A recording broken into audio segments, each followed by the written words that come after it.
stars. Today I'm going to be telling you my character Talkin's lore, because someone asked for it. So, it's by me. And a quick sadness warning, because it does get a little deep.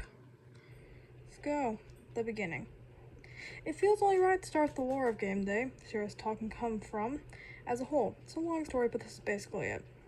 A god gave his 4 sons his power before he retired. The sons swore to use the power for good, but they broke their promise. The sons used their newly found power to create something known as Operation Tag, or as I like to call it, Operation Total Annihilation of Government. Please don't look at me, government. They used days called Game Day, hence the series name, to categorize people. There will be a chart stating how you become each role. Next slide.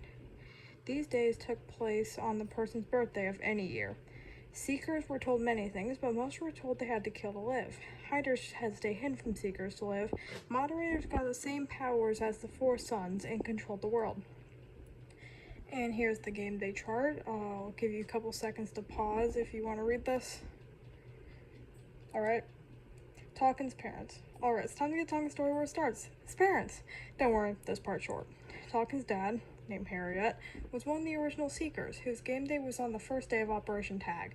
Harriet met Michaela, Talkin's mom, during a raid, and it was love at first sight. They fell in love, had kids, and boom, Talkin's here now. See? Told you this part was short. Talkin's origins. Talkin and his little brother Clay often stayed with their dad because it was safer than staying with their mom. This meant they had a close relationship with the other Seekers.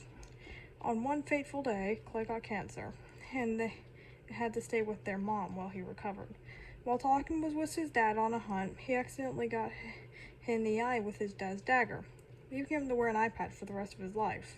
Of course, Clay helped him every step of the way, saying that when he recovered, he would help Talkin with any problems he had in life. This support didn't last forever, though. About a year after the incident, Clay passed away from cancer the day before Talkin's birthday. When they came home from an overnight raid to see Michaela crying over Clay's deceased body, Talkin was immediately filled with guilt that he hadn't been there in Clay's last moments, when Clay had always been there for him. That's when a moderator came over for Talkin's game day. First Seeker days. Talkin's game day ended with him being sent to the Seeker's village with his new role. He immediately went to his dad, who was grieving over the loss of Clay while the others were on a hunt. Talkin gave his dad a hug, resting his head on his dad's shoulder, until his head lowered down and his dad stopped crying. Dad's crying stopped.